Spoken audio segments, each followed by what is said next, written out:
Hi எல்லாருக்கும் வணக்கம். இன்றைக்கி நம்ம சேனலில் ஒரு ஒன் பாட் ரெசிபி பார்க்க போகிறோம்.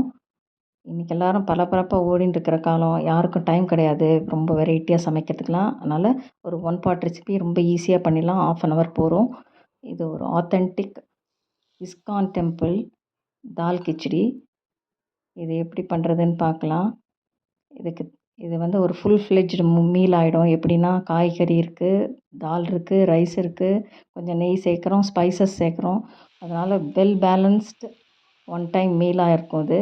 இதுக்கு ஒன்றும் சைட் டிஷ்க்கெலாம் கூட தேவையில்லை. ஒரு ஆனியன் ரைத்தா இல்லைன்னா குக்கும்பர் ரைத்தா, அதுக்கப்புறம் ஒரு பப்படு ஏதாவது இருந்தால் போதும். இப்போது இது எப்படி பண்ணுறதுன்னு பார்க்கலாம்.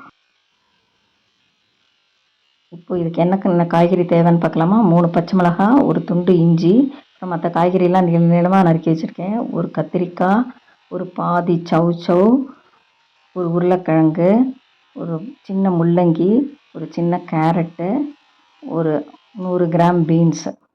இவ்வளோ தான். இதெல்லாமே நீளமாக நறுக்கி வச்சுருக்கேன். இதை தவிர ஒரு 1/2 கப் பச்சை பட்டாணி, அதுக்கப்புறம் 1 கப்பு கேபேஜ் பொடி பொடியாக நறுக்கினது. இதெல்லாம் தான் காய்கறிகள். இந்த தால் கிச்சடிக்கு யூஸ் பண்ணுற காய்கறி. நீங்கள் உங்களுக்கு என்ன விருப்பமோ அந்த காய்கறியை நீங்கள் ஆட் பண்ணிக்கலாம். வெங்காயம் நான் ஆட் பண்ணலை.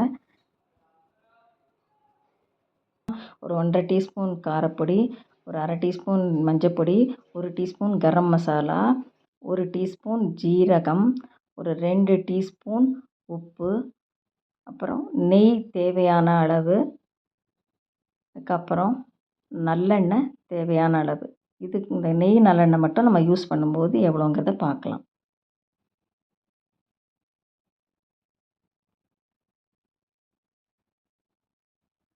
வெஜிடபிள்ஸ் அண்ட் ஸ்பைசஸ்லாம் என்னென்ன வேணும்னு பார்த்துட்டோம்.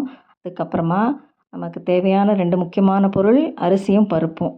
நான் இன்றைக்கி 1/2 டம்ளர் பாஸ்மதி ரைஸ் எடுத்துட்டுருக்கேன். உங்கள்கிட்ட புழுங்கல் அரிசியோ பச்சரிசியோ எது இருக்கோ அது நீங்கள் உங்களுக்கு விருப்பமான அரிசி எடுத்துக்கலாம். நான் பாஸ்மதி ரைஸ் எடுத்துட்டுருக்கேன். ஒரு 1/4 டம்ளர் துவரம்பருப்பு. இது 2யும் ஒன்றா போட்டு நல்லா களைஞ்சிடணும். ஒரு 4 தடவை களைஞ்சிட்டு அதுக்கப்புறம் தண்ணிலாம் விடாமல் அப்படியே ஊற வச்சுடுங்க. இப்போது இதுக்கு ராய்த்தாவும் நான் பப்படும் ரெடி பண்ணியிருக்கேன். வெங்காய ராய்த்தா தான் ரெடி பண்ணியிருக்கேன்.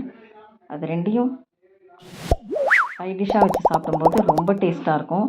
இந்த ரெசிப்பியை எல்லோரும் கட்டாயம் ட்ரை பண்ணி பார்க்கணும்.